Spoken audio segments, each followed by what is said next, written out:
Good evening, members, present physically and virtually.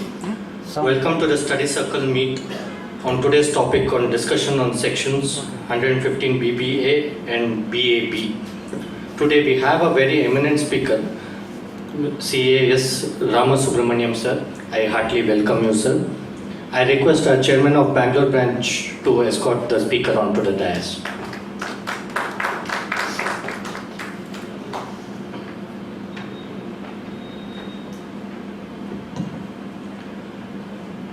And I request our chairman to present a floral bouquet.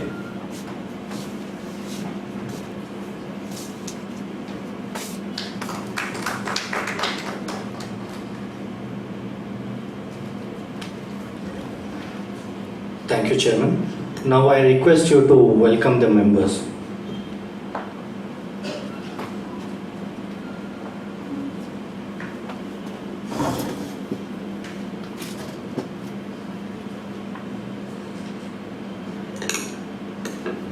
Good evening, members present physically and virtually.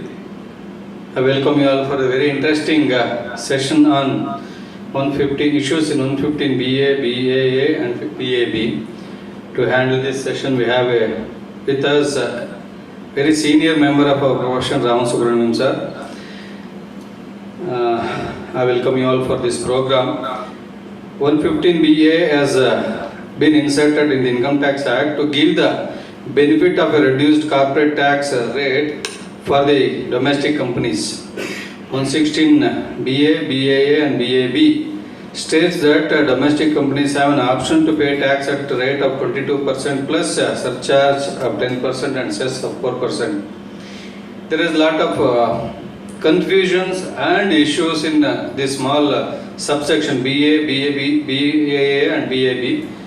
To explain and clarify our doubts, we have with us Ramasubramanian sir. With this, I welcome you all for this interesting session. Once again, I welcome you. Over to MC.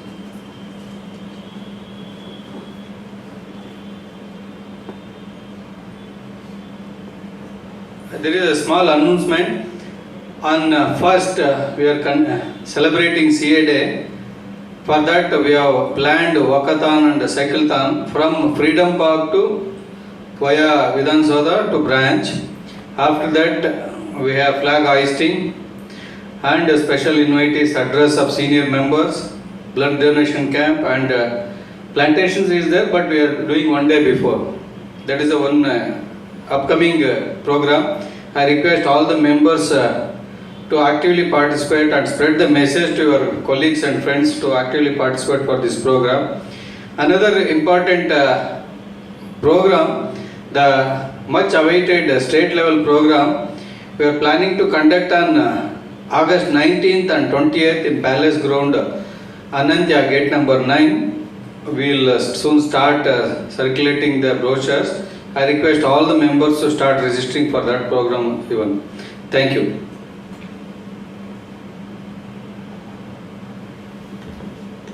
Thank you, Chairman. I take a very special privilege in introducing CA S Ramasubramanian sir, who had completed his CA in 1975 and was working with BHAL until 1978. Post that, he is in practice, presently senior partner in MSSV and co-chartered accountants, practicing both direct and indirect taxes on appellate side and consultancy. Has presented papers on direct and indirect tax laws in national and zonal seminars and state seminars, and of course our own study circle meetings as well. He is also the member of the group constituted by ICI to prepare the guidance note on transfer pricing, guest faculty at IIM Bangalore, ex-member of Indirect Taxes Committee of FKCCI, director of seminar conducted on VAT by Institute of Chartered Accountants of India and Karnataka State Chartered Accountants Association.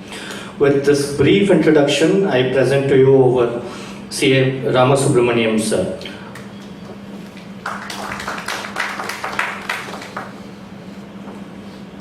Now I request you to take over the session, sir. Good evening to all of you who are present both physically as well as virtually. Thank the Bangalore branch for giving me an opportunity to discuss the provisions of section 115 BAA and 115 BAB. Possibly in the brochure, you will see that there is supposed to be a discussion on section 115 BA. I have deliberately dropped it for the reason that after the introduction of section 115 BAA and BAB, section 115 BA practically loses all its relevance. Nobody will opt for section 115 BA, which was giving a corporate tax at the rate of 25% with a lot of conditions, whereas 115 BA and BAB is a much more liberal regime. So today what we will discuss is section 115 BAA and 115 BAB, under what circumstances you will choose these sections, what are the factors which one should weigh to see whether to be taxed under these special regimes or be taxed under the normal regime. So the design of the program today is that I will basically explain the provisions briefly and discuss certain issues that arise out of that. And when I discuss the issues, any one of you who have any views or a point or a doubt you want to get clarified at this stage, feel free to interrupt at that point. You don't have to wait till the end of the session to have a separate question and answer session. You can discuss it even during the mid-course.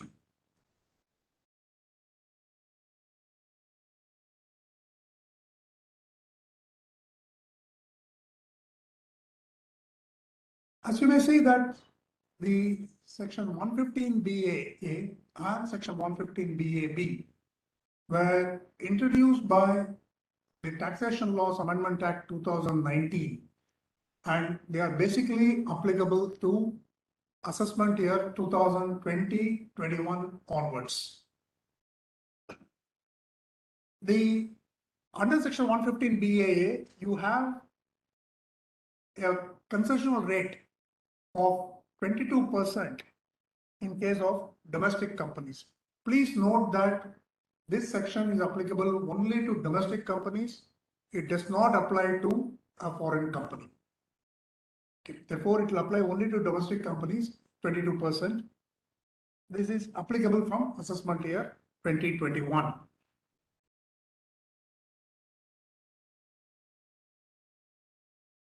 It's not.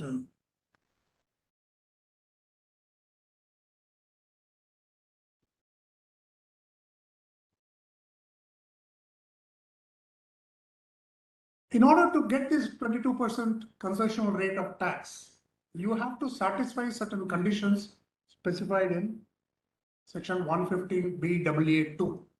Let us look at those conditions.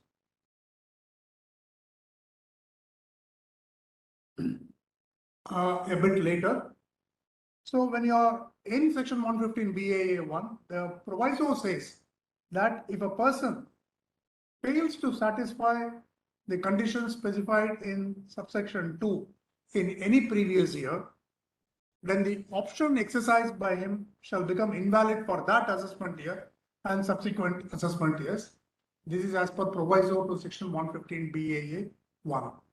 We will see that later that in order to come under this regime, a company has to file an option with the department under the Form 10 IC before the due date for filing of the return for a particular assessment year. So once you have exercised that option and later on it is found that you have violated certain conditions that have been specified in section 115 BAA2, then the option exercised by you shall become invalid for that assessment year and the subsequent assessment years. Of course, for the earlier assessment years when the conditions were satisfied, that option will not be withdrawn. Only The option will be drawn for the current year and the subsequent years. Now, what does section 115 BAA 2 says? It says that the total income of the company shall be computed without claiming certain deductions. You know that under the Income Tax Act, especially under the head profits and gains of business or profession, there are a number of sections which allow you a deduction, either a weighted deduction or a special deduction, because some of the expenses which you incur, they may not be strictly for the purpose of business, but still the legislature wants you to have, give the benefit of claiming the expenses as a deduction because they want to encourage certain activities. So based on that, certain deductions are allowed. So what are those deductions which a company opting to pay tax under section 115 BAA should forego? In order to claim the deduction or concession at the rate of 22%, the company has to forego the following deductions stroke exemptions. First, section 10AA, exemption to SEZ units, which you know that initially for the first 5 years you have a 100% exemption, and subsequent years exemption depending on the certain conditions to be fulfilled. So therefore, if you are an SEZ unit, you have to give up that to claim that. The second point is this would be a very important consideration, because at least for most of the companies, is the giving up the additional depreciation under section 32(1)(2)(e). So we will discuss this aspect a bit in detail later as to how this particular giving up this particular deduction would impact you.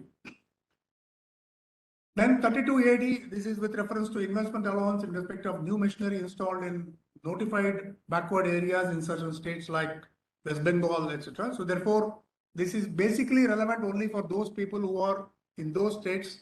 At least as far as Karnataka is concerned, it is not coming under section 32AD. So it has more of an academic interest rather than of any practical significance.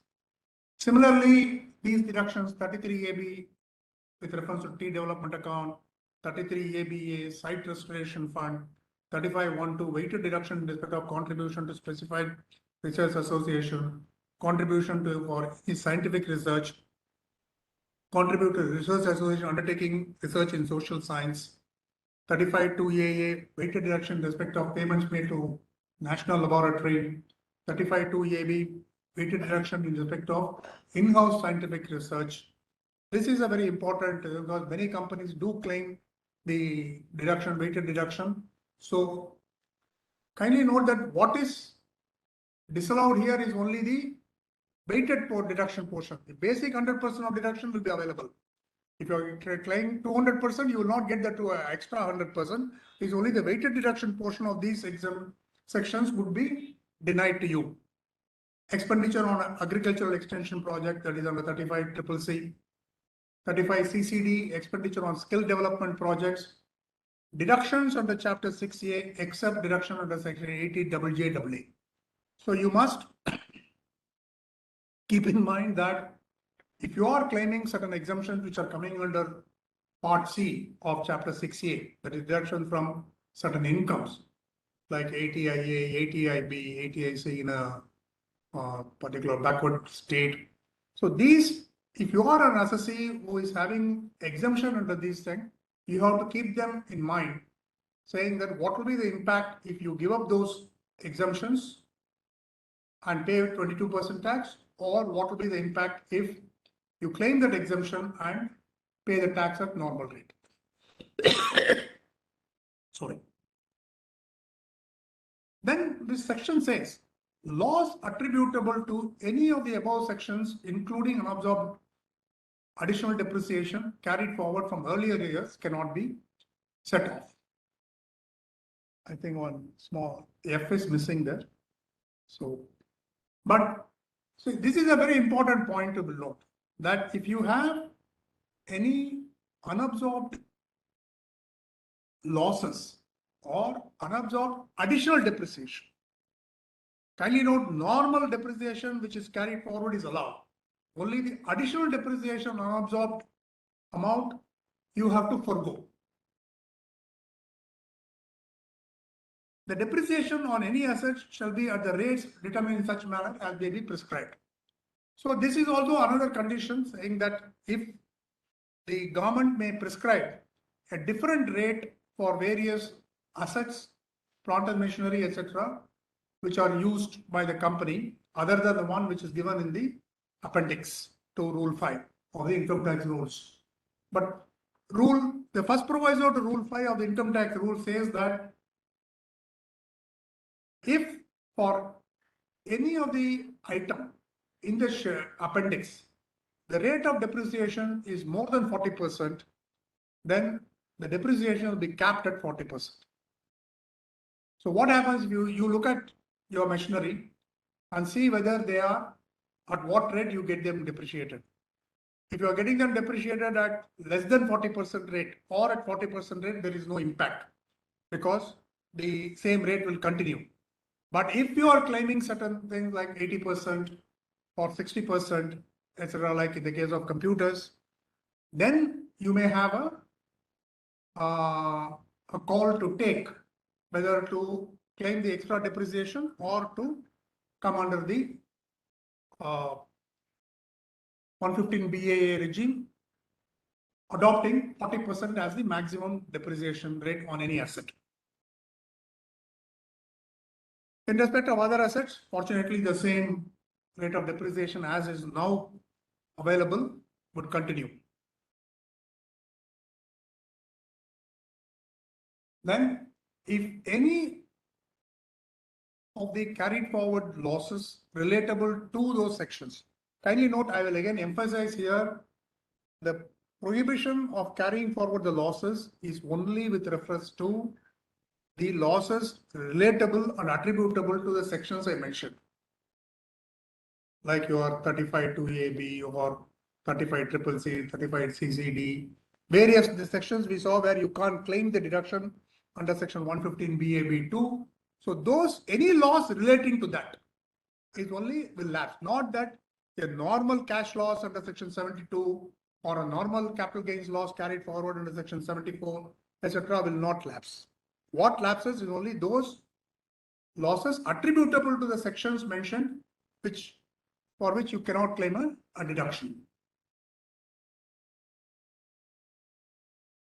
Then there is, because in respect of the additional depreciation, you are giving up your right to carry forward the additional depreciation loss. The legislature has given a benefit to you, saying that to that extent you are given up the loss attributable to additional depreciation, your WDV as on 1/4/2019 will be increased. This will be in respect of the existing companies. For instance, you may have claimed the additional depreciation in the assessment year 16-17 or 17-18. And you know that even the additional depreciation gets reduced from the WDV. And you get a lesser depreciation in the subsequent years because of a lesser WDV, consequent to a lesser W. So the legislature says, because I am denying you the benefit of carry forward of the additional depreciation, to that extent, your WDV as on 1/4/2019 will be increased. And then you will get the depreciation on the increased WDV. So this becomes only a timing difference, basically. Because what happens is if the whole additional depreciation has been carried forward and set off, you get the tax benefit immediately. Whereas if the carry forward loss is denied, but it is added to the WDV, you get the extra depreciation over a number of years. So this is basically a timing difference. And these corresponding adjustments has to be made to a WDV of blocks as on 1/4/2020, that is for assessment year 2021 onwards. There are certain conditions to be specified as to so as to claim this increased WDV. They are nothing but, though they are specified in Rule 5, they are a repetition of what is there in the section. So this section says, the second proviso to Rule 5 says that the first, you must have exercised the option under Section 115 BAA 5.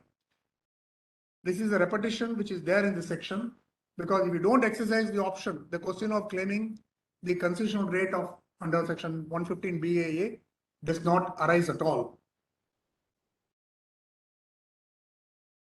Then there should be unabsorbed depreciation allowance for any earlier assessment years which is attributable to Section 32(1)(2)(a). This is also a requirement, because if we don't have an unabsorbed depreciation relatable to 32(1)(2)(a), the question of not carrying forward, not setting it off does not arise at all. So this is also another truism in the rule. Such unabsorbed depreciation is not allowed to be set off.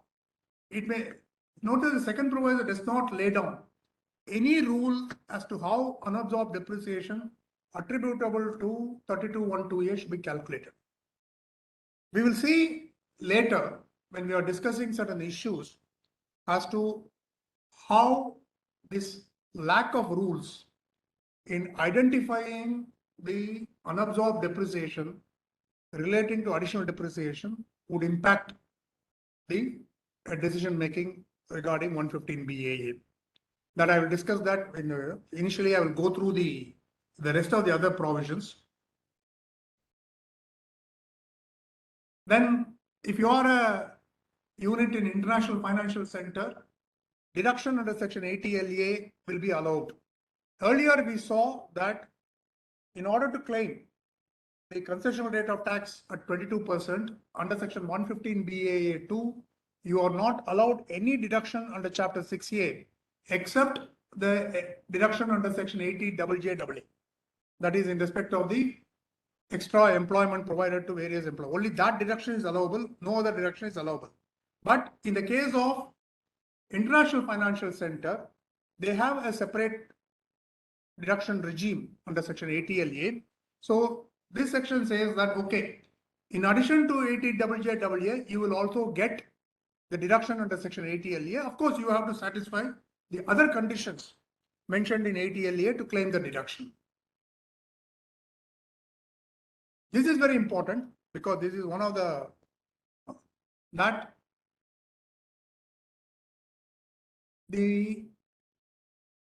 this is an amendment made to Section 115 JB, where subsection 5 capital E has been introduced, saying that once you claim the concessional rate of tax under 115 BAA or 115 BAB, the MAT provisions will not apply to you. The entire Section 115 JB will not apply to you. But you must also be very careful to know that if there is any MAT credit which is allowed to be carried forward for a set off against future assessment years, against the book profits later, then that credit also lapses. So this is another important point to be kept in mind whether you go under 115 BAA.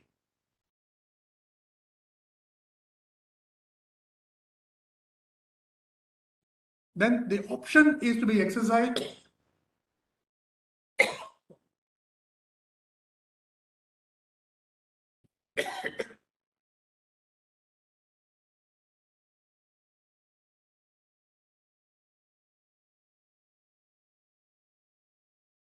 the option has to be exercised by filing Form 10IC before the due date for filing of the return under 139(1).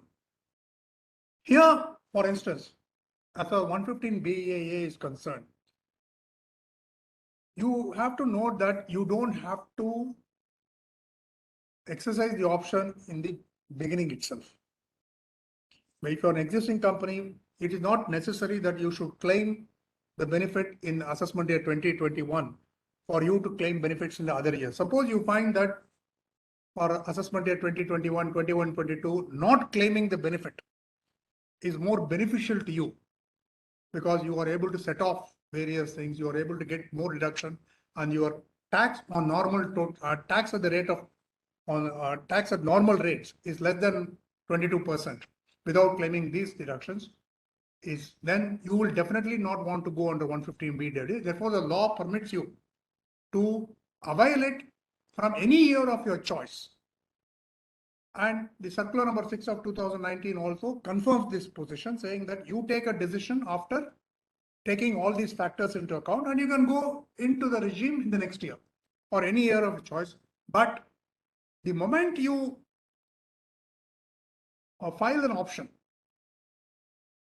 then it is binding on you for rest of all subsequent years. You can't opt in and opt out of 115BA like you used to do in section 10A. So once you choose to come under section 115BA, then for that assessment year and subsequent assessment years, you have to stay with that regime. This is a very important point to be kept in mind.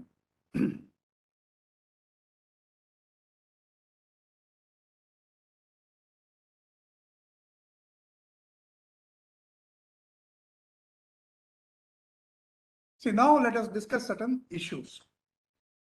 As I was telling you earlier, section 115BAA1 proviso states that if the company fails to satisfy the conditions in section 115BAA2, then the option exercise shall become invalid.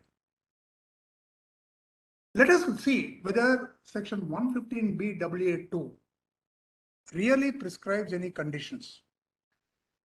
If you are saying that something is to be, some conditions are to be satisfied, then you have to say you have to do this, you have to do this, you have to do this. And if you don't do this, you don't get the exemption. That is fine. For instance, you contrast this language with section 115BAB2, which says that a company should be a manufacturing company. Company should not be engaged in any other business other than the business of manufacturing. Then the company should not use the second-hand machinery. So many conditions. These are all conditions. But if you look at section 115BAA2, what it says is that the total income of the company shall be computed without giving effect to A, B, C, D, it says, the various sections we saw. So here, what is the condition in this? It is a mandate that once you claim, if you want to claim under this, you can't get the deductions under this. It is not a condition, a procedure, something which is prescribed. It is basically a computation mechanism, and the expression used is it shall. So therefore, you can't violate that. That's what I'm saying. Because even if you claim, let us assume that for a sake of argument, that in your return, you tick the option regarding 115BAA and claim these exemptions, deductions, or exemption as the case may be. What the assessing officer will do is, he will simply disallow those expenses. He will disallow those claims. That is because under section 115BAA2, in my opinion, it is a computation mechanism which must be followed. You have no choice. Once you have exercised the option, you have to follow that. One way of looking at it is this. If you want to read it as a condition, then you must slightly do certain violence to the language and say that the expression shall, you have to read it as at the option of the assessee. You will not claim all these things, but if you claim all these things, then you go out of 115BAA1.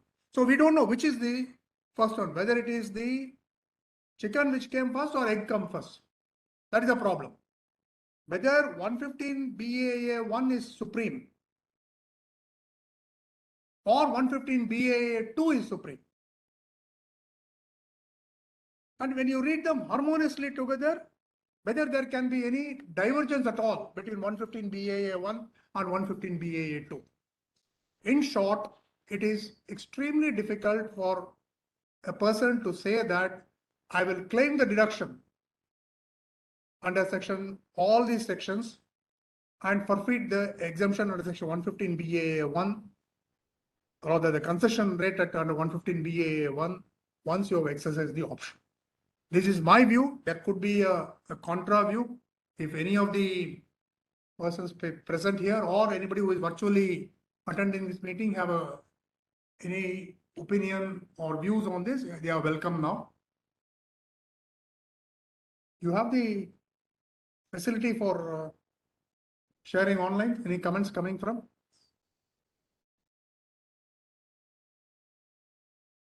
Oh, nobody is there. Yeah.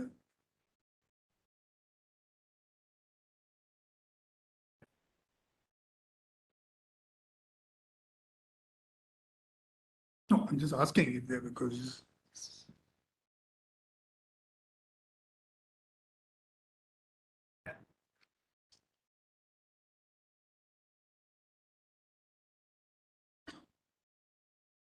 chat is there.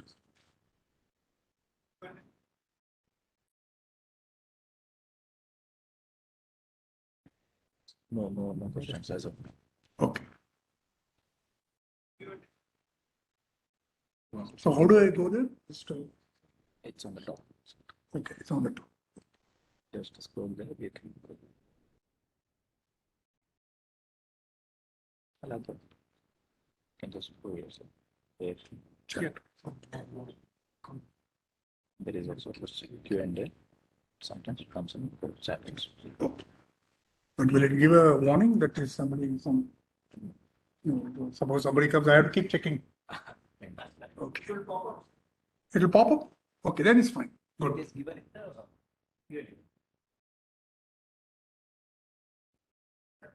Okay, so those who are joined virtually, I request them to use the Q&A option in the chat box to ask any of your doubts or give your point of view. So the point I'd like to look is that according to me, section 115BA2 is mandatory. Once you claim the exemption under concessional rate under section 115BA, therefore, the question of violation of section 115BA2 can never arise. It can arise only if you read section 115BA2 as some kind of option given to the assessee to say that I want to claim this and I want to get out of 115BA1 in subsequent years. And the point is that once you get out of that, even assuming that you, in a particular year, you feel that it is better to get out of 115BAA because of the extra deductions you are getting, then you can't come back. As I said that once the proviso to section 115BAA1 gets attracted, you can't come back into section 115BAA regime. So you must keep this also in mind before, even if you take an interpretation that section 115BAA2 is only at the option of the assessee, and it gives, rather I would say that it gives an option to the assessee to claim the deductions and walk out of the tax concessional regime. But you have to be very careful about that because you can't come back.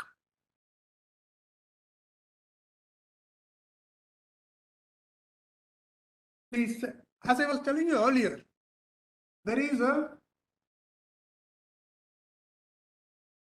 proviso to section 115BAA1 which states that the carried forward depreciation attributable to section 32(1)(2)A, that is the additional depreciation, shall not be set off against any income after assessment year 2021. So if at the beginning of the assessment as for the assessment year 1920 up to assessment year 1920, you have the additional depreciation. You have depreciation carried forward, and if any additional depreciation is attributable to such, any carry forward unabsorbed depreciation is attributable to additional depreciation, which has not been set off in the earlier years, then it lapses. But the point we have to look at is that there is no mechanism to quantify this amount. You are aware the special nature of the unabsorbed depreciation. The unabsorbed depreciation, as per the provisions of section 32(2), becomes a part of the current year depreciation. So the additional depreciation will have relevance, or rather it will retain its character of additional depreciation only at the computation in the year in which you have installed the machinery and you are claiming the additional depreciation. Once the additional depreciation is claimed along with the normal depreciation, both of them become one single amount. There is no difference in law between additional depreciation and normal depreciation as far as carry forward and set off under section 32(2) is concerned. 32(2), there are no special provisions in section 32 dealing with the carry forward and set off of the additional depreciation amount alone. The only section which deals with this is section 32(2). So therefore, in the absence of a particular mechanism to identify the additional depreciation which remains unabsorbed as a portion of the normal depreciation carried forward, how do we proceed about it? There are various options available to us. I have given certain examples because basically, in my view, conceptually, since there is no difference between additional depreciation, unabsorbed additional depreciation, and unabsorbed normal depreciation, you can't determine this amount, and therefore this entire section fails. This is a very drastic view. Whether the courts will accept such a view is, we have to see it, because it depends on the judge. Some judges will say, oh, this is a legislative intent and therefore you have to do it. We have to find some reasonable method of allocation. Some judges may say, no, this is an impossibility of performance.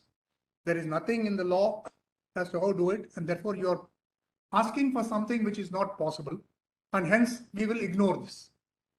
It has happened earlier, not that it has not happened. It has happened where the courts have said that a particular provision in the act is unworkable because there are no rules to measure the amount, or we don't have a corresponding valuation rules. For instance, the Supreme Court in Infosys case said that earlier the ESOP valuation rules were not there. Though section 17(2) said that ESOP is a perquisite to be taxed under the head salaries in the hands of the employees, they said during the relevant year there were no rules, and therefore you cannot tax the ESOP in those years. So similar view can be taken by the court and say that, listen, since you have not provided for any mechanism to quantify the amount attributable to unabsorbed additional depreciation, we will ignore it. That's one view. So this is what I was explaining, that Infosys case in 297 ITR 167 with reference to ESOP. And we can also rely on the decision of the Supreme Court in 129 ITR BCC University's case, where it said that if the computation mechanism fails, the charge fails. So on the same analogy, on the same principle, you can say there is no computation mechanism for quantifying the unabsorbed additional depreciation, and therefore the proviso has to be ignored. Now, for the sake of understanding the provision in a much better way, we will assume for the moment that you can determine the unabsorbed portion of the additional depreciation. You have a carried forward depreciation of 200 rupees. It consists of both normal depreciation and additional depreciation. Then you can compare, you can quantify it on a reasonable basis. We'll assume that, and based on that, I have given certain examples which will bring out the various aspects of this particular provision. Now let us look at the 4 years, assessment year 16, 17, 17, 18, 18, 19, and 19, 20. Because for assessment year 2021, whatever is the amount which remains unabsorbed as on 31st March 2019, that is relevant to assessment year 1920, will get lapsed if it is relatable to additional depreciation. So we have to ascertain that amount. So let us look at this. For each of these years, you have a profit of initially 100 rupees, 200 rupees, 300 and 400. Current year depreciation is the amounts mentioned therein. The additional depreciation or the amounts mentioned therein. Then you have the unabsorbed depreciation, which includes both the normal depreciation as well as the unabsorbed additional depreciation. So the first year it is 20, second year it is 30, third year it is 20, and fourth year is 60. Again, under section 32(2), in assessment year 17-18, the current year depreciation will be 50, 30 plus 20. It will become current year depreciation. Next year it will become current year depreciation 70. Next year it becomes 130. But this is the amount which is carried forward because you are not able to set off. So now look at this. This is a scenario. Keep this in mind. How you can see, one way of looking at it is that it is always better for an assessee to show that there is no unabsorbed additional depreciation.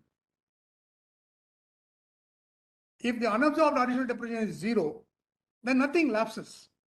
Whatever balance remains is a normal depreciation which allowed to be carried forward. There is no issue at all. So what will be my endeavor as an assessee or a tax consultant would be to take a position that there is no unabsorbed additional depreciation. Is that clear? Yeah. Now, how do you do that? So what I will do is, this is a current year profit 100, 200, 300. I will say first I will set off the additional depreciation against the current year profit. Once I set off the current year profit, what remains is only a normal depreciation. So out of the balance 70, I set off the normal depreciation of 90. So there is an unabsorbed depreciation of 20 in the first year. Second year is 30, 20, 60. Total 130 is an amount attributable to unabsorbed normal depreciation, and the unabsorbed additional depreciation as per the above example is zero. So nothing lapses. You have no problem on that. Though you may get, you can say that, no, listen, I lose the benefit of the increased WDV. Why do you want it? Because increased WDV, I told you, will give you only a benefit spread over number of years. Whereas when you set off the entire 130 rupees in 1 year number 1, that is assessment year 2021, you get the full tax benefit immediately. Assuming for that year that the income is about 1,000 rupees and the current depreciation and the unabsorbed depreciation is about 400 or 500 rupees, then what happens is you set off the entire 500. So this is one way. So therefore you can take a view that against the profits before depreciation, of course, this is all under assumption there is a cash profits. If there is no cash profit, then the scenario changes because somebody will say that the entire amount remains unabsorbed and therefore there is no question of setting off anything. So this is one way of looking at it. The other way of looking at it is that in the computation mechanism, even if there is a, how does the computation mechanism, you have to determine the income under section 28, subject to the provisions of section 3243 CA. But within that, it doesn't give you any priority. So I'll say from my sales income, first I will deduct depreciation. Then I will deduct my other expenses. These are all certain difficult conceptual issues. Of course, I will not go into that at this moment, but when there is a profit, current year profit, cash profit is there, then this example will definitely brings out the need to have a rule to determine the unabsorbed additional depreciation. What is the other option which the department might take is that no, see this, listen, according to me, normal depreciation is allowed to every assessee. Additional depreciation is allowed only under certain conditions. Under 32(1)(2)(a), you have to fulfill those conditions. Unless you fulfill those conditions, you don't get that. And therefore, in our view, the first priority is to set off the normal depreciation. Then only you can set off the additional depreciation. If this view is correct, then what will happen is the entire amount of 130 will become additional depreciation. because your profit after normal depreciation is much less than the additional depreciation allowable for that year. Therefore, the balance amount of each year would remain the unabsorbed additional depreciation. And therefore, what we'll do is this 130 rupees will lapse and it will go and increase your WDV proportionately over the various assets of the blocks.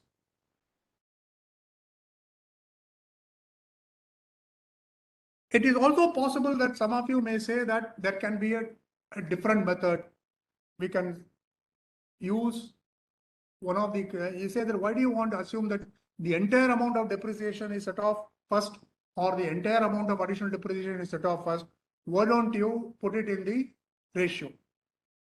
For instance, the first year against 100 rupees, the ratio of depreciation, normal depreciation to additional depreciation, 9:3.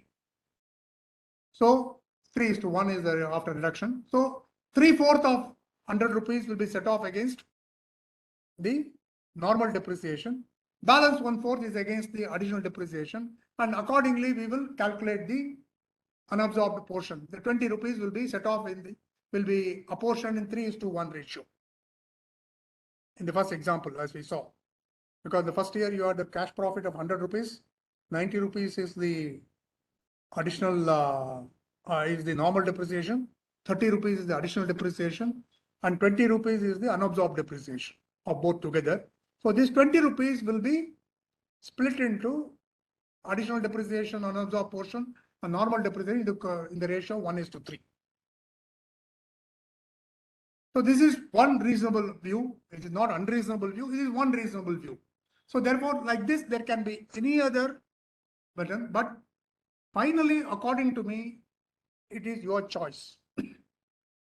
The law is very clear on this point. If the statute is, especially the taxing statute, is silent on a particular issue, the interpretation most favorable to an assessee should be given. So based on that, it is not only most favorable, it is each assessee.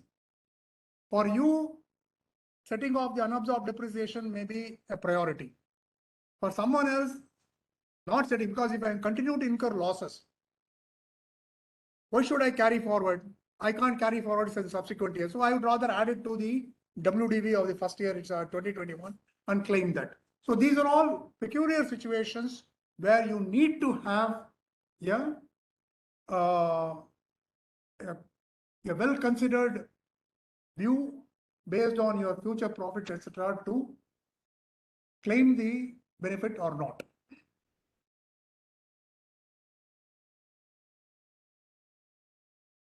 As I was telling you that the Supreme Court in the case of South Indian Bank 438 ATR1 held that there is a presumption that the investments have come out of tax-free funds. Unless the department proves that an investment has been made out of borrowed funds, you can't disallow any interest under Section 14A. So the same principle can be applied here, the same analogy can be applied here to say that the additional depreciation gets set off first. There's a presumption because that is in favor of the assessee.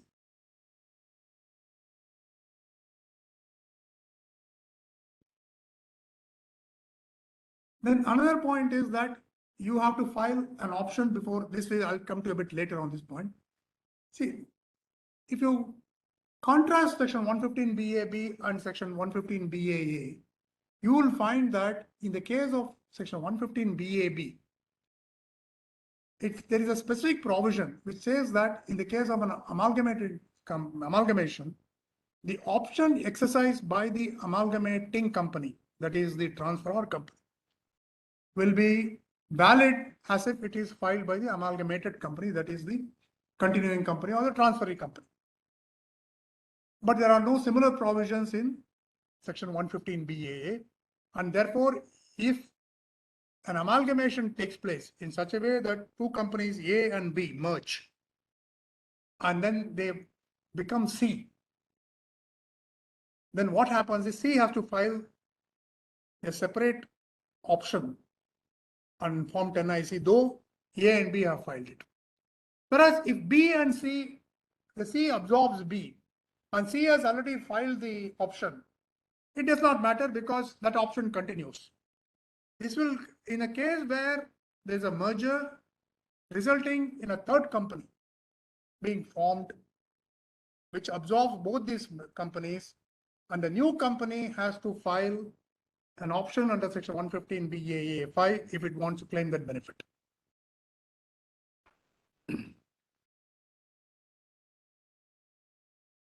Whereas in 115 BAB2, that option, it says that there's a presumption created that the amalgamated company has filed the option and the benefit which was given to the amalgamating company will continue in the hands of the amalgamated company. Now, what are the various factors which one should take into account before exercising the option to go under the concessional rate under section 115 BAA? First, as I told you earlier, that you have to look at the practical impact of the disallowance of various deductions or exemptions under mentioned in section 115 BAA2. For instance, I'm just giving an example. Let us assume that you have an in-house R&D unit and you are a company which is investing substantially in R&D. You get a weighted deduction in respect of the capital and revenue expenditure incurred in that, except the land, cost of land, of 200%. That could be a substantial amount, which could be more than 8% of your total income. The tax related to 100% of that such amount could be that. So therefore, you keep that in mind and take a decision on this. So what you can do is that as far as I told you, as a 115 BAA is concerned, you can take a decision year on year to whether to go under the claim the concessional rate or not. But keep in mind that once you take the option to come under 115 BAA1, then you can't get out. And if even by any chance you get out, you can't come back later. So this is very important to know that there is no opting in, opting out of 115 BAA. So therefore you have to make a reasonable assumption regarding your deductions, your future profits, your and then the tax which should have been paid. Then you can do it a further refinement of finding out the present value of those taxes compared to the present value of the taxes after this, and then say this is what I'm going to do. So this is one point which you have to keep in mind. The second point you have to keep in mind is that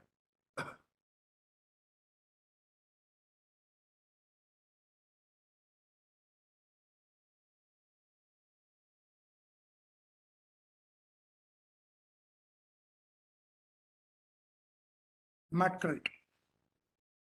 If you have a carry forward MAT credit, and I'll assume for the moment that is the only issue, and you don't have any issue on giving up any of your deductions specified in 115 BA2, then the MAT credit becomes very important, because again, you have to make an estimate of future profits, see when this MAT credit will get absorbed. If this MAT credit gets absorbed, what is the total tax you will be paying until the entire tax credit gets set off? And under normal provisions, what will be the total tax payable by you during for those assessment years under section 115 BAA by giving up the MAT credit? You find out the amount, look at the present value of these amounts, and then see whether whichever is more beneficial, you do that. But this all most important point is that there is a big X factor in this. The big X factor is your ability to forecast your profits in a reasonably accurate manner. If your profit forecast goes wonky or goes awry, then the entire decision is wrong. Because after about 7 years or 8 years, when you look at the actuals, oh, if I had gone under the normal regime, I would have paid less. If I had gone under the 115 BAA, I have done, whereas I have come under the normal regime. So these kind of things can happen. Therefore, the forecasting techniques should be fairly reasonable and accurate. Of course, nobody can forecast with 100% certainty because there can be any number of uncertainties, like what we have today in the Russia-Ukraine war. Who predicted it about 5-6 months back, or rather a year back? 5-6 months back, it was known that it may happen, but a year back, nobody thought about it. So you would have made your predictions based on that. But today, because of this war, the whole scene has changed. All your assumptions have become wrong, have gone haywire. Therefore, you have to be very careful about this in doing this. So that's so many people may say that all right, I'm not bothered about what happens. After all, I'm going to pay 22%, so let me go on to that. That is one simple method of getting over the problem.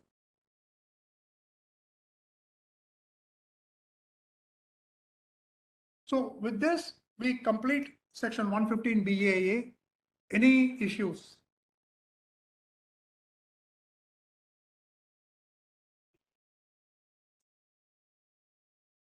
Pardon? Okay. 10 I think I have not. Okay, I've discussed it under 115 BAB, but anyway, I will say it here. See, it says that the option should be exercised anytime by filing the return, anytime before the due date for filing the return under section 139(1), and you have to file the form 10IC. Now, let us assume you are an existing company. For assessment year 2021, you should have filed the form 10IC before the due date for filing the return for assessment year 2020. This is one. If you are now not claimed for 2021 or 21-22, you want to claim it for assessment year 22-23 onwards, you file it now. Then I see, so that you will get it for that year and subsequent years. There is absolutely no problem on that. But the question is, what happens if you don't file form 10IC and you tick the option in return saying that you are claiming the exemption under section 115 BAA or the concessional rate under 115 BAA. Without filing form 10IC, can you claim the concessional regime? In my view, the filing of form 10IC is only a procedural condition. So as long as you have shown your interest or your option in the return, that would be sufficient. There are decisions to say that earlier that in the context of our companies claiming exemption or depreciation under WDV method instead of original cost. You know, the default rule for power companies to claim depreciation is on original cost. But it was given an option saying that you can file an option with the assessing officer before the due date for filing of the return, saying that you want to claim it under WDV. So suppose some power companies, what they used to do is there was no prescribed form. They did not file a letter, they did not do anything. They simply claimed the depreciation in WDV and filed the return accordingly. When the court said that this requirement of filing an option is only a procedural aspect. Therefore, non-filing of this form will not make any difference. So according to me, you can even file it during the assessment proceedings. Suppose during the assessment proceedings, from the faceless scheme, the assessing officer asks a question, where is your form 10IC? You can file it then. The time under specified on 139(1) is only directory, not mandatory. This is my view. There are no decisions on this point. Correct. See, the point is, I'm not very sure about the procedure. If the online procedure filing form procedure is not available to you, you simply send it by a registered speed post acknowledgement due to the National Faceless Assessment Center and say this is what it is. Or go to the court say that the court nowadays are very clear. The department cannot come and plead that my system does not permit. Our standard operating procedures do not permit any of these things. And therefore, I cannot do this. The court say that, listen, I'm not bothered about all these things. It is up to you to get the system fixed and get this. For instance, in one case under the VSVS, the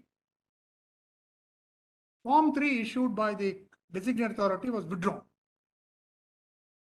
Assessee filed a writ petition in the High Court saying that the withdrawal is wrong. And then the court said, yes, withdrawal is wrong. You could not have withdrawn it. Assessee is entitled to the benefits of the scheme. Then the department counsel said, listen, the entire thing is closed. We don't have anything in the portal on VSVS now. I cannot do anything.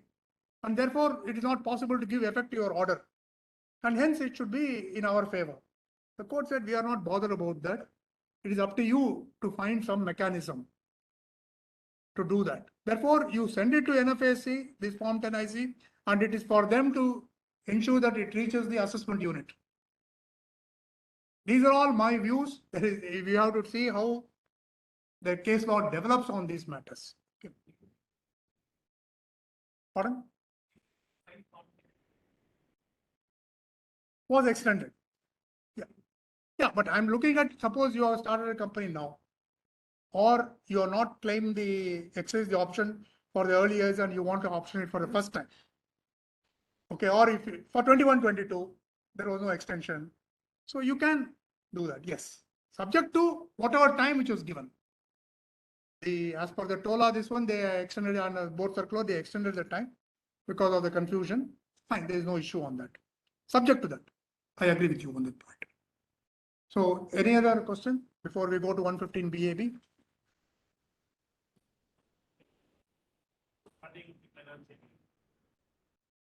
No, the question which, because for the benefit of those who are virtual,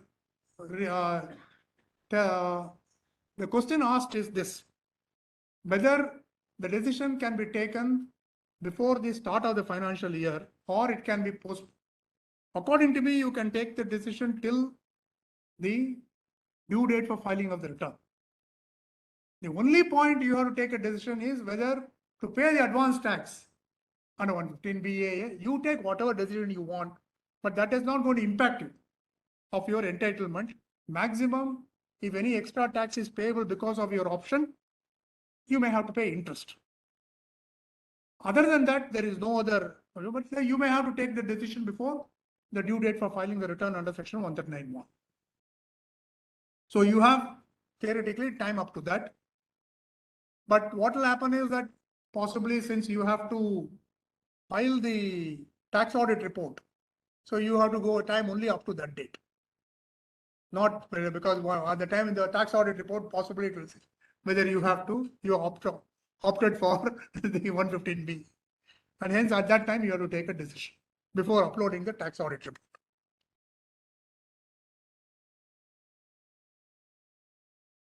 So if there are no other questions on this, we will go to 115 BAB. 115 BAB was also introduced by the Taxation Laws Amendment Act 2019. It says for the assessment year 2020-21 onwards, in the case of certain companies, basically the manufacturing companies, the rate of tax would be 15%. This is subject to the fulfillment of various conditions specified in 115 BAB2. As I said earlier, if you contrast the language used in section 115 BAB2 with the language in 115 BAA2, you will find that in 115 BAB2, what are prescribed are really conditions which have to be followed, and if you violate, there's a possibility of violation. The officer cannot force it on you. If there is a violation of that, then you don't get the concessional rate of tax. Unlike section 115 BAA, where there is a mandate to compute your income in accordance with that section only, there is a problem. There is no such problem in 115 BAB2 because they are real conditions.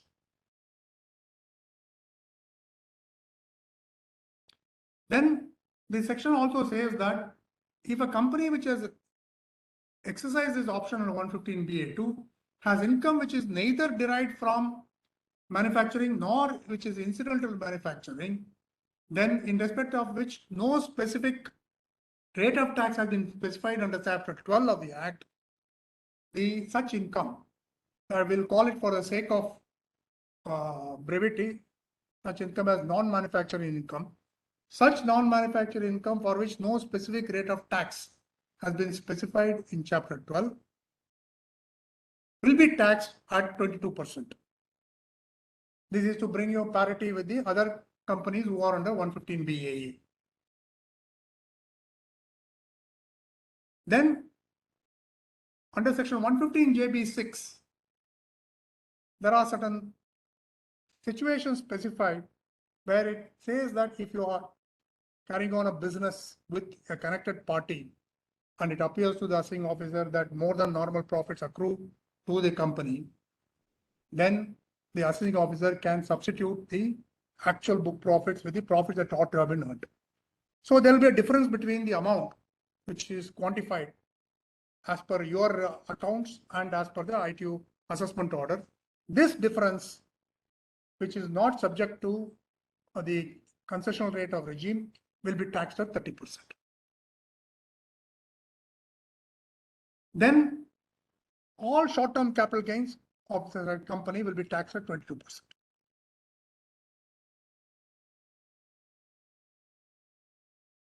On which no depreciation is allowable, will be taxed at 22%.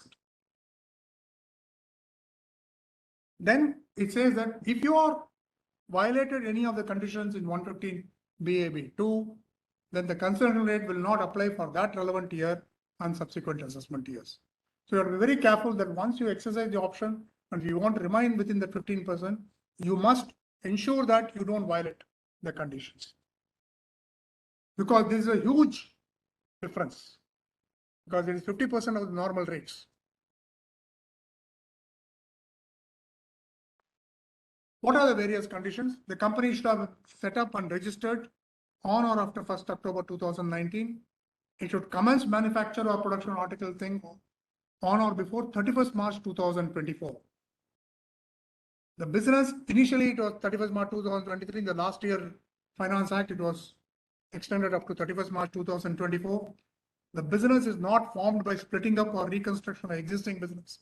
This is a normal condition you would see in so many sections like section 10A, 10, then 80IA, 80IB, splitting up reconstructions should not happen. The company should not use any machinery or plant previously used for any purpose.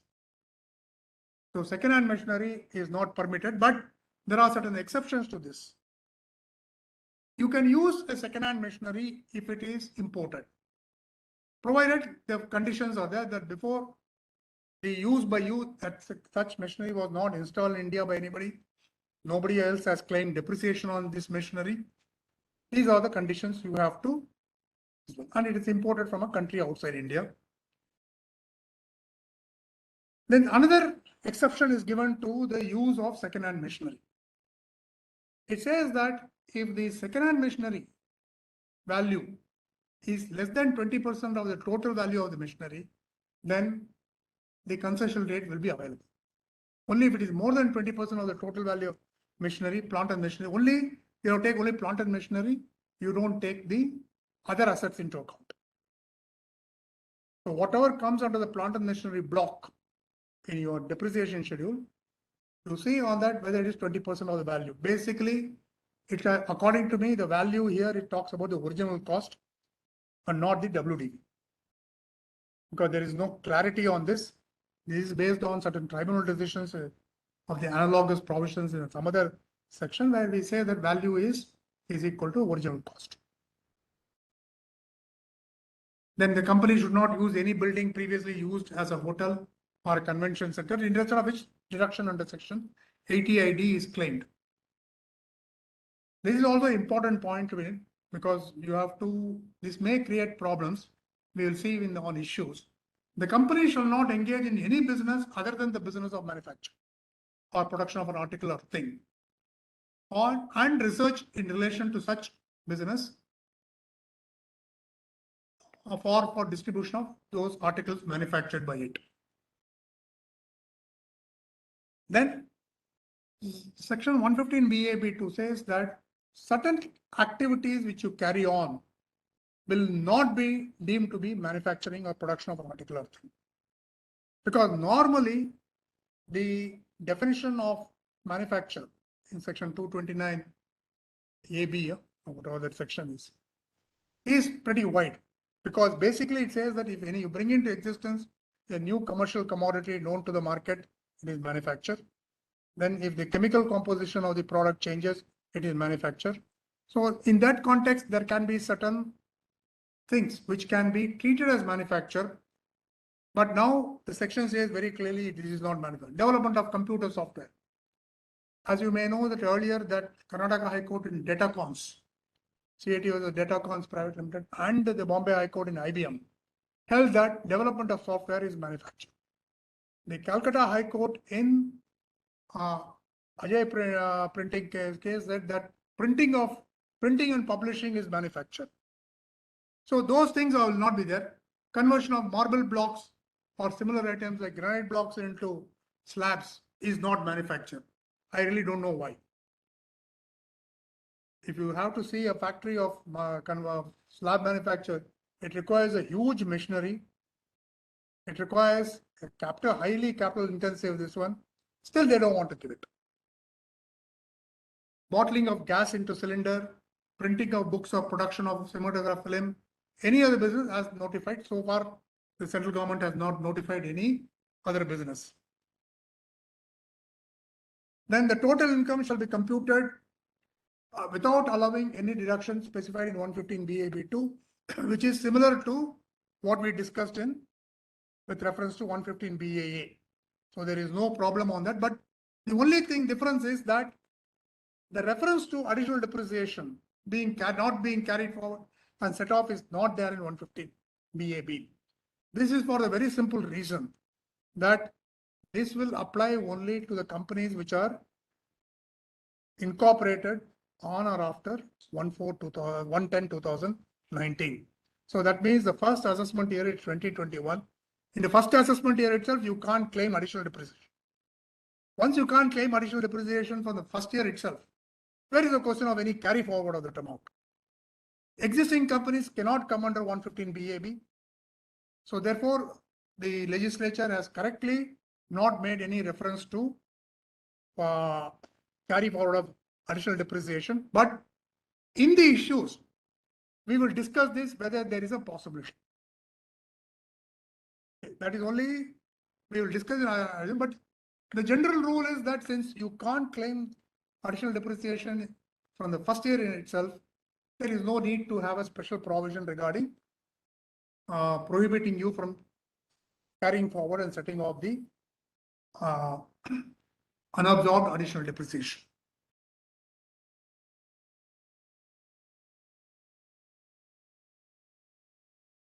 Then, as I was explaining to you, that amalgamation, in the case of amalgamation, the option exercised by the amalgamating company would be applicable in the hands of the amalgamated company. So amalgamating company means transferor company, amalgamated company means transferring company. The board can issue guidelines under section 115 BAB5 to remove any difficulties which may arise. So far, to the best of my knowledge, no such guidelines have been issued. They should be placed before the parliament.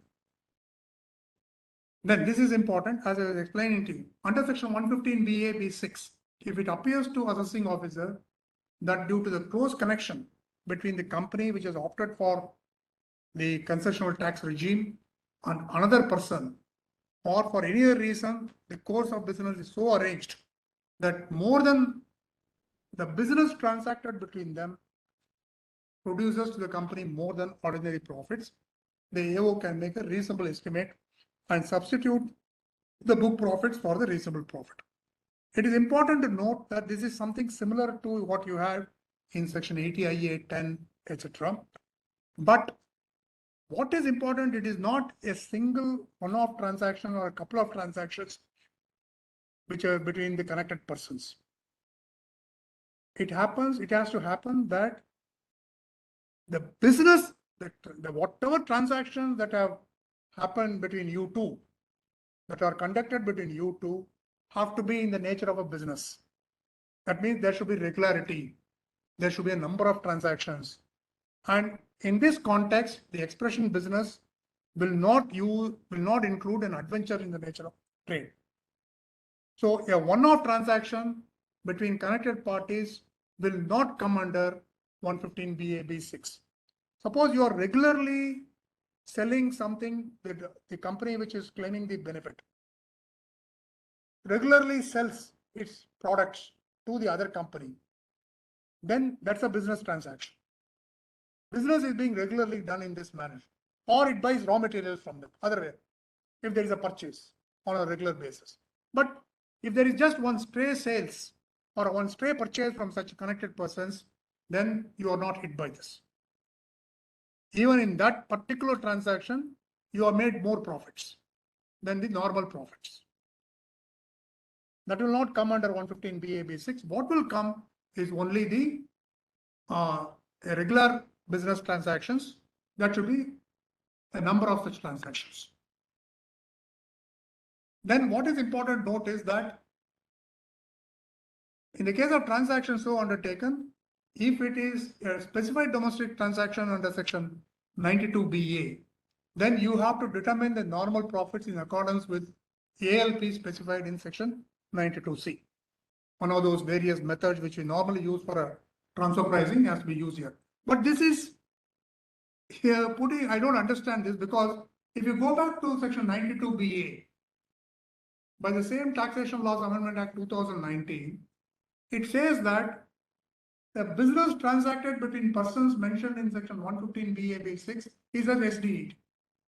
So once you have a business transaction falling under 115 BAB6, it automatically becomes a specified domestic transaction. Once it becomes a specified domestic transaction, you have to follow the ALP determination under section 92C. I don't see any other method at all, because all such transactions are specified domestic transactions. If they are specified domestic, follow ALP. So why it says if the transaction is a SDT? Because you can't visualize a transaction not being an SDT. Once you are claiming 115 BAB, and if such business transactions fall under subsection 6, but definition of it becomes SDT. So therefore, per default, you have to apply the ALP principles enshrined in section 92C. Then any such income which is not liable, eligible for concessional rate of tax shall be deemed to be the income of the company. This is only a fiction for the purpose of taxation. Okay. As stated, such an exempt amount will be taxed at 30%. Company has to file Form 10ID. The option cannot be withdrawn for the same or any other. These are all normal conditions as you are saying in 115 BAA. Now let us look at certain issues arising out of 115 BAB. As per the first proviso to section 115 BAB1, non-manufacturing income will be taxed at 22%. Then non-manufacturing income means something which is not derived from manufacturing or which is incidental to manufacturing. Now, derived from manufacturing is not difficult to understand, but incidental to manufacture is a very important issue. Because if it is not incidental to manufacture, then you will not get 22% in respect of that particular income. Let us look at that. I will give you an example. Let us take a company which is manufacturing power station equipments.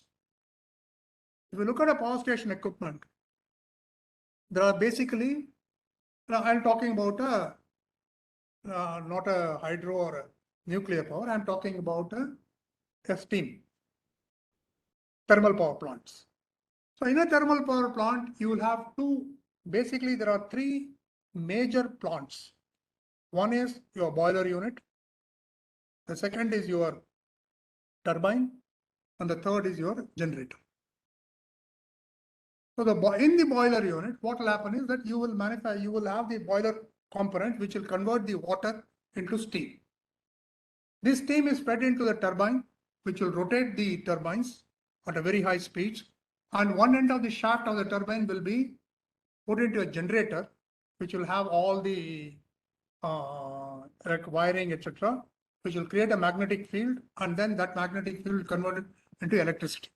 and which will be picked up from by the distribution equipment from there. So the question here is that you have these three.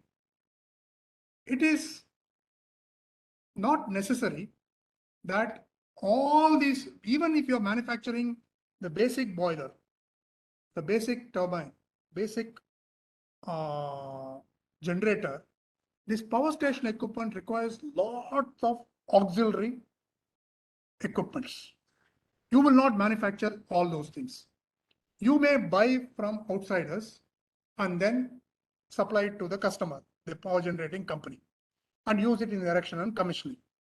So therefore, the question would be that if you enter into a turnkey contract wherein you are agreeing to design, manufacture, supply, erect, and commission the entire power plant, which will consist of your own manufactured items, your bought out equipments, etc.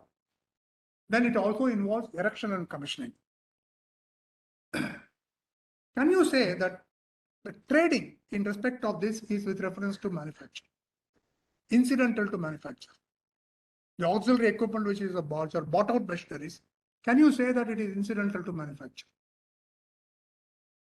In my opinion, the answer is no. Because it is for you to manufacture your items, you don't need those items. They are not your components. It is not a component which you have to buy to make your equipment work. Okay. The customer or the power company can buy it directly from outsiders and then it can ask. Then the second point is you are also doing erection and commissioning. Erection and commissioning is a pure post-manufacturing activity, nothing to do with your manufacture. So therefore, a company which is engaged in certain activities like this will not come under, these profits will not be coming under incidental to manufacture. They will be non-manufacturing income. You will say that's all right, sir, I will pay that 30% in respect of such, 22% in respect of such income. I will not pay, I will pay 15% in respect of my manufacturing profit. I will determine the profits in a reasonable manner. The problem is this. When you see one of the conditions in section 115 BAB2 later is that the company, in order to claim the concessional rate of 15%, should not be engaged in any business other than the business of manufacture. Now, if you are buying these power station equipments which you are manufacturing, buying, erecting, and commissioning, these trading activities and erection, commissioning, and service activities are done on a regular basis, which a company like BHEL does, which a company like ABB will do, because these are the companies which are engaged in setting up of the power plant, which a company may, even like NTPC may be doing it. So problem is that these companies, even though they may have a manufacturing activity, which may form a substantial portion of their turnover, the non-manufacturing turnover is carried on in a regular basis, and therefore that the company will not be eligible for exemption or the concessional rate of tax at all. Am I clear on this? Contrast this with another company. I have another client who is into manufacture of construction chemicals. In this construction chemical, what happens is that there are two portions. They call it internally part A and part B. Part A is manufactured by them. Part B is bought out. But for an applicator to use it in the site, they have to mix both. And which part A and which part B has to be done can be decided only by this company. This company only knows that with this part A, this part B goes. So what happens is that the manufactured part A cannot be used without part B. So therefore, according to me, in this example, even though it's a trading activity, even though it is regularly carried on, it will be incidental to manufacture, it will be a part of manufacturing activity, and therefore this company will be entitled to exemption under section 150, sorry, I have used the word exemption, concession under section 115 BAB. So in the previous example, the power plant, the trading activity, the erection commissioning activity is not incidental to manufacture.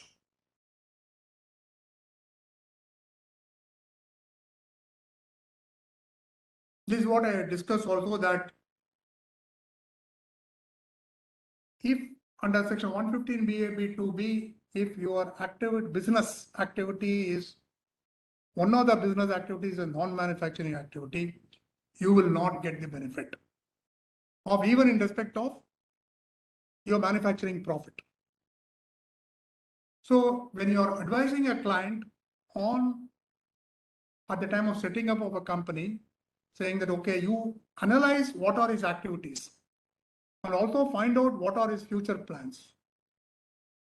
Then you also look at whether if some of the activities would impact the getting the concessional rate under section 115 BAB, you have to tell him that please don't carry it on in this company, you carry it on a separate company. So that is possible. So you have to look at it all these aspects before taking a decision on this.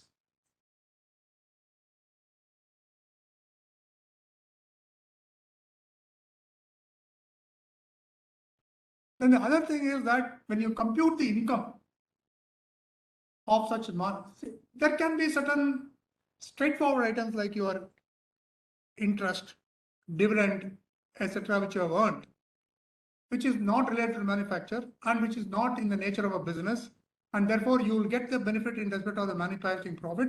In respect of these income, you will get the normal 22% on this. So, but it says that in computing the income, such income, you will not get any benefit of deduction. It says no expenditure will be allowed. Can it really? So for instance, I have borrowed money, paid interest, and invested in a taxable investment, where the income from such investment is taxed. Can you say that my gross receipt will be taxed? Take the example of trading. The non-incidental manufacture, non-manufacturing income in respect of trading, which does not amount to a business. A straight trading, I've done a couple of transactions. Therefore, it is not in the nature of business. Hence, I am entitled basically to 115 BAB. But in respect of this trading income, can't I claim my exemption or deductions? What about the purchase cost? What about the other costs which are attributable to such trading activity? Now, there are so many common costs. If you don't allow it under trading activity, I will claim it under the manufacturing activity. Maybe I'll have my manufacturing activity profit will be less. To that extent, I pay more tax. But according to me, to say that no expenditure should be allowed has to be read in the context, and it can't be that even a direct cost which are relatable to such non-manufacturing activity will not be allowed, because section 4 and section 5 does not permit you to tax the gross income. Gross receipts can never be taxed unless it is specifically stated so. Like you have certain 44 AB, etc., where they in the gross income they say the tax is on the gross income at the rate of there's so much of income will be taxed. So therefore, you have to be very clear on this interpretation that when no expenditure is allowed means that possibly the apportioned expenditure is not allowed. So the other expenses which are not direct expenses will have to be claimed against the manufacturing profit.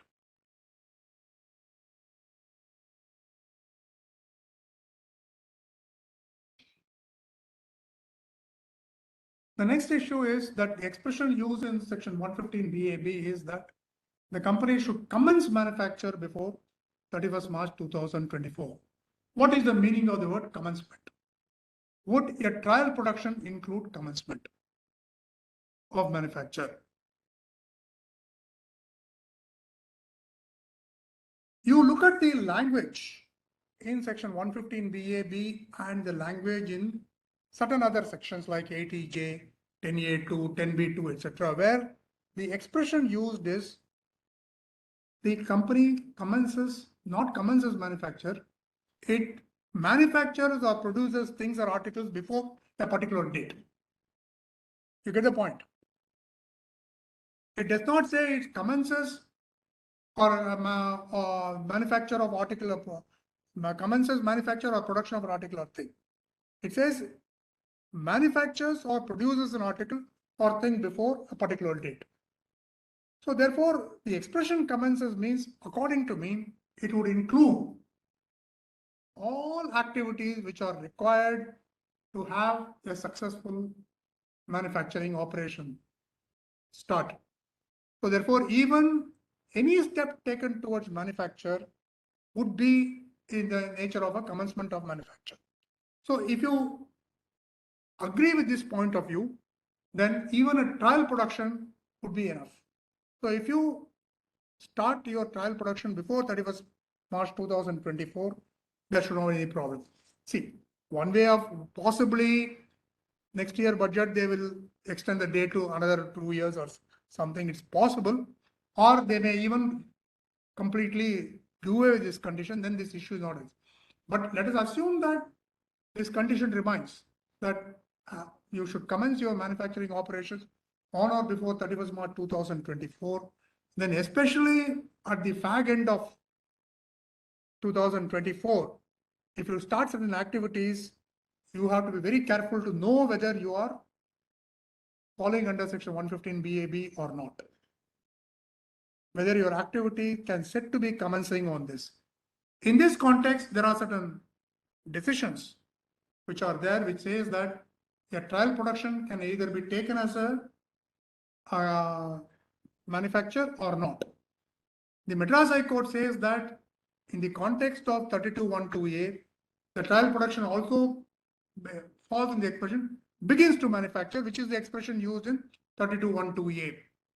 But the Delhi High Court, in the context of 80IB, which uses the expression manufactures or produces articles or things, saying that the deduction is not allowable from the trial production year, it will be allowable only from the subsequent year, when the actual commercial manufacture commences. So there are certain contra decisions on this point. In the context of the expression manufactures or productions, the courts have held in following decision, saying that a trial production is not covered by that. But as I said earlier, you look at the Act. Act uses the expression commences manufacture or production, which has to be necessarily different from manufactures or production. A manufactures or producers would mean a commercial manufacture, whereas begins to manufacture or commences to manufacture would include a trial production.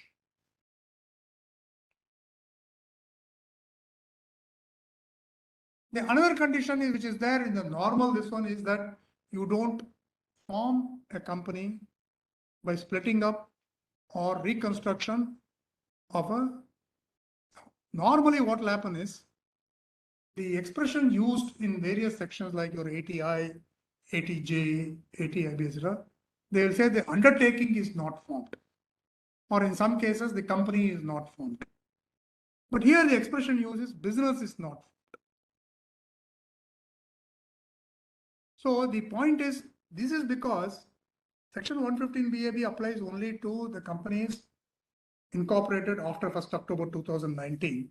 You can't set up or incorporate a company by splitting up. You have to set up new only. There is no way you can set up an existing company into a different company without going through incorporating a new company. So therefore, they use the word business is not formed. It's a bit difficult to understand this concept because normally when I say business, I use the expression like business is set up, business is commenced, business is carried on. These are the expressions used with business, not the business is not formed. But we have to look at this as business is not commenced or carried on. Not formed, we have to look at like that.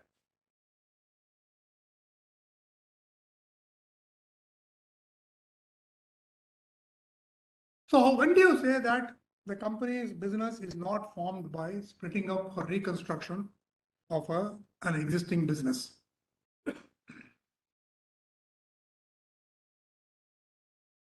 What is the meaning of the word splitting up or reconstruction? Of course, this expression is not something new to section 115 GAB. They have been used in various other sections. And the courts have interpreted. The landmark decision of the Supreme Court in Textile Machinery Corporation 107 ITR 195 lays down the various tests as to when a reconstruction takes place.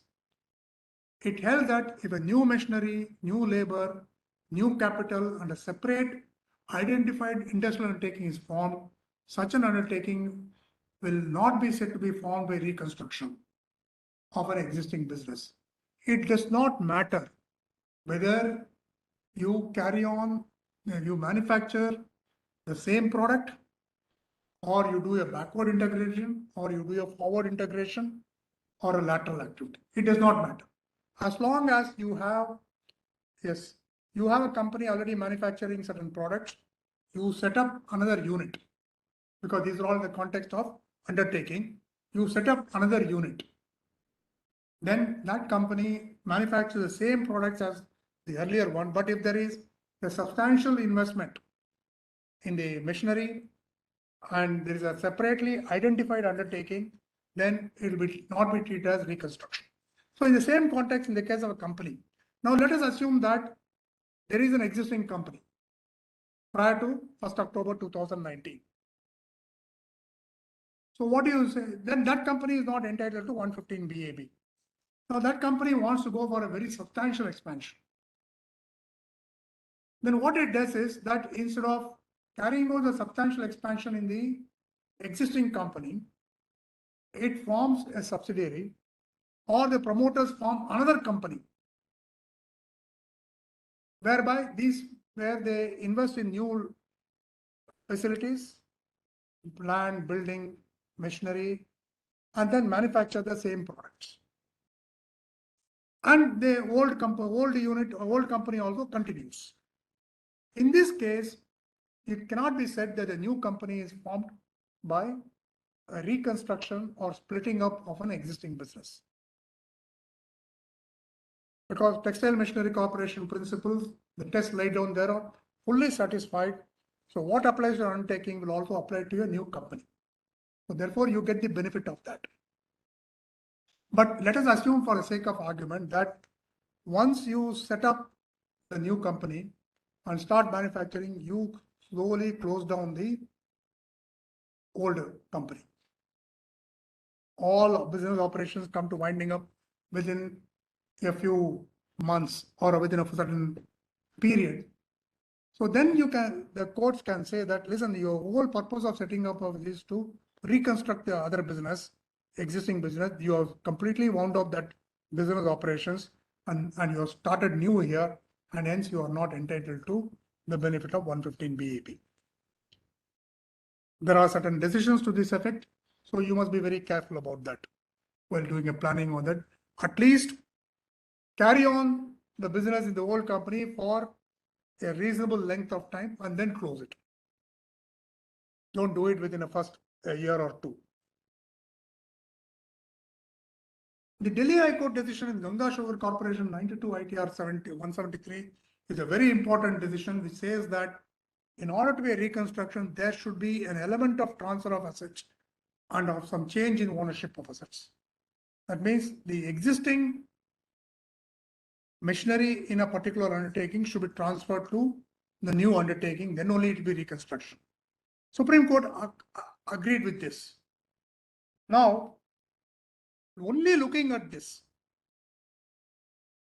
suppose I form a new company, new undertaking, complete investment in capital machinery, same products, I close the old business. Can I say that from the old business, old company, I have not transferred even 1 rupee worth of machinery? And therefore, just because I close down the old company, there is no reconstruction, because this test is not satisfied. It's a question mark, because as I told you, in some of the decisions, they have held that closing down the old business amounts to reconstruction. So there is certain, but this point that there should be, in order to be reconstruction, you should transfer the machinery from an existing unit to a new unit has not been argued in those cases. They simply looked at it. Have you closed down the old unit? Then fine. It's a reconstruction. Similar principle was laid down by the Delhi High Court in Jador Tools 126 ITR. The Karnataka High Court in Hatti Gold Mine said that in order for a splitting up, there should be a transfer of a machinery from an existing unit to another unit. Same principle will apply here also. So by and large, I can say that just because you carry on this manufacture the same items as being carried on by some other company or own group, it does not mean there is reconstruction.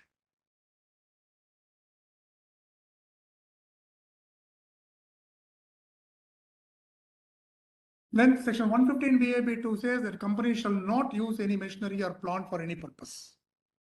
Now the question is, you contrast this with the other sections like section 10A, etc., where the expression used is the undertaking is not formed by transfer.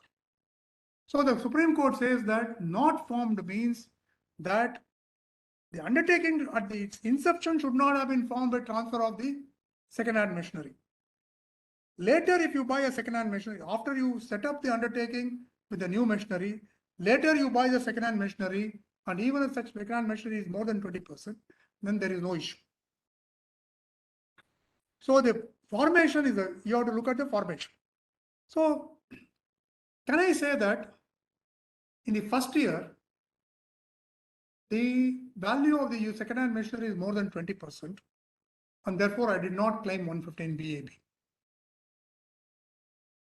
Third year, I buy new machinery, and the value of this machinery used in that year, the second-hand machinery is less than 20%. So in the third year, can I claim the benefit of 115 BAB? The answer is yes, because the expression used is the company does not use the second-hand machinery. According to me, this condition of user of the second-hand machinery and the condition of the second-hand machinery to be in excess of 20% for you to be denied the benefit of 115 BAB, you have to look at these conditions every year. If in any year you violate this condition, you don't get the benefit.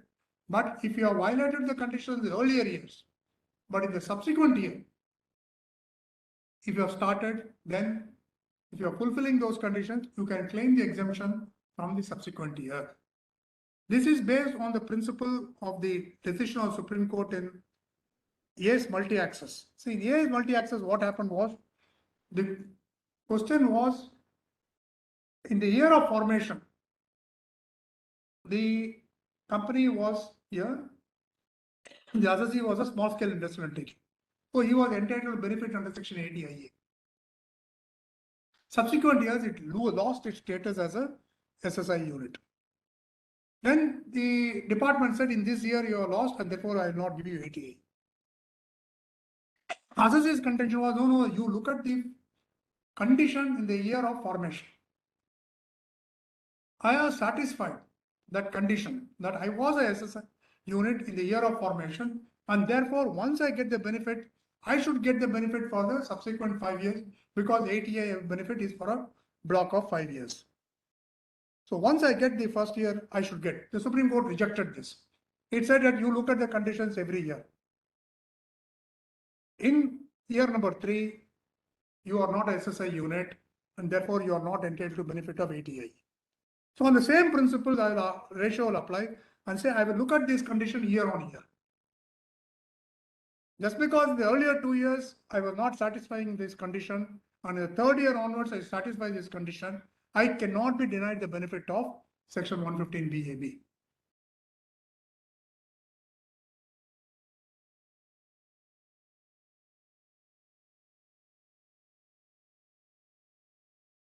Then another point we have to look at is that section 115 BAB2, you should not be engaged in any business other than the manufacturing business.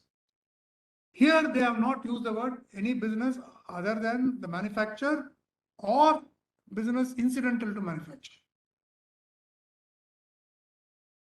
But can you say that just because I carry on a business which is incidental to manufacture, I have violated this condition? According to me, the answer is no. Because the expression manufacture should naturally include within its sweep incidental to manufacture. Otherwise also, as we saw, the proviso to section 115 BAB says that in case of profits derived from manufacturing activity or incidental to manufacturing activity, you are entitled to 15% concessional rate. Only in respect of other income, other rates will apply. So therefore, reading the first proviso and section 115 BAB2, we can say that the manufacturing business would include incidental business, which is incidental to manufacturing business. But if it is totally non-incidental, like what I explained about erection, commissioning, trading, etc., then you are not entitled to the benefit of 115 BAB at all.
because the expression uses the business transacted between them.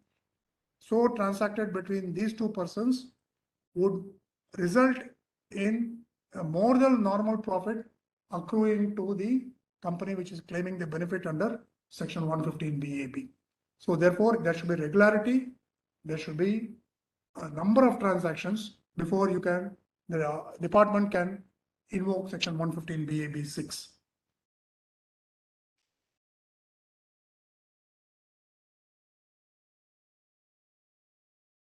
So this also I have explained that the effect of section 115 BAB 7 versus not claiming that the benefit in the first 2 years because of a loss or the activity is not being carried out, but still you file the form 10 ID, whether you can claim the other deductions.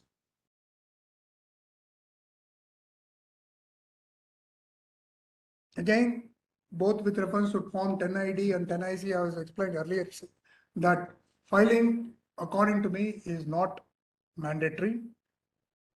We can rely on these decisions to say that non-compliance with the procedural aspect will not deny you the substantial benefit given under a particular act. So with this, I close my view.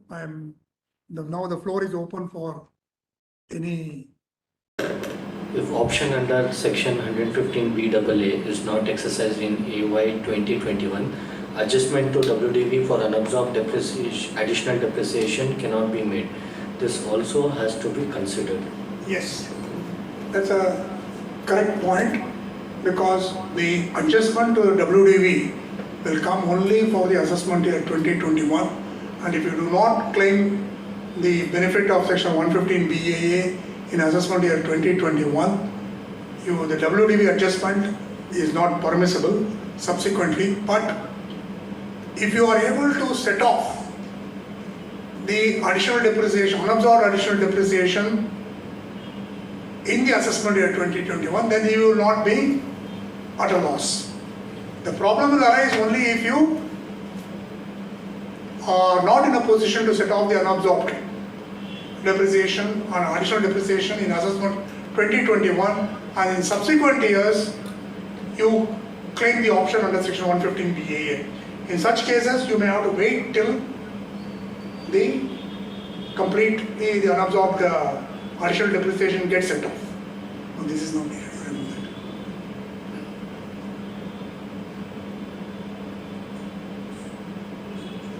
Okay. Any other question?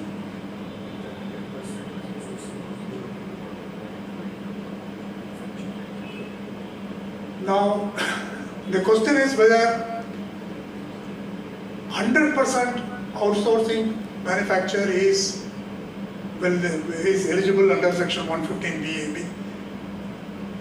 It's a bit difficult to answer this question, but prima facie the answer is no. You will not get the benefit under 115 BAB. Possibly the querist has in mind certain decisions given under 10A, where in respect of the outsourced software development activity which was exported by the company was claiming 10A exemption, and the tribunal held that they are entitled to such exemption. But if you do not manufacture anything, basically according to me you will be a trading company, you will not come under 115 BAB.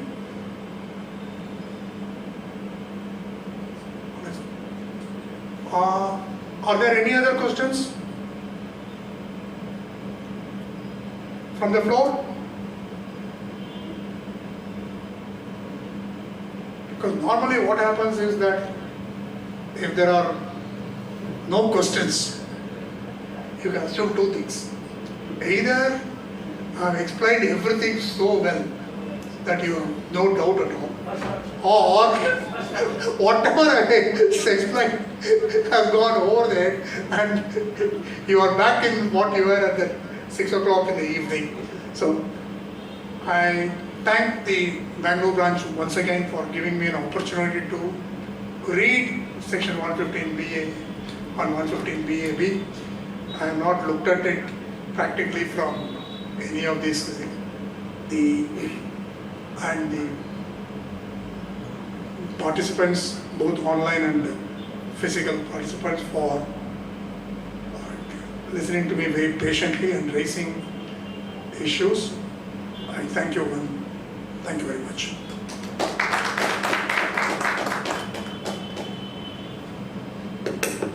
Thank you, sir. Actually, we have come to an end of excellent session. Definitely the first option, I think, is, is what we would like to say. And thank you for taking your time out and presenting it to us. Also, your presentation was very detailed, so we could go through the entire nuances of these two sections. On behalf of Bangalore branch of SISC, I would like to ask our committee member to present a token as a mark of gratitude and respect to sir.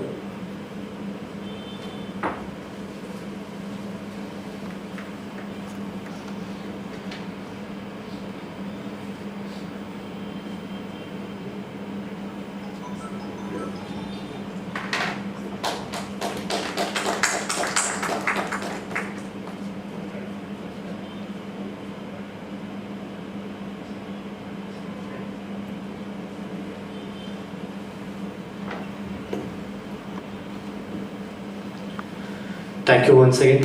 Thank you, members. Even in spite of this heavy rain, at least we could see some members here.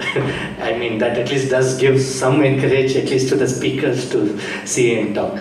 I would request all the members to kindly make a note of CA Day, which is on 1st, and ensure that we come out with large numbers and create a brand. Is of course, our power is showcased in this way, at least. Thank you, members. Good night.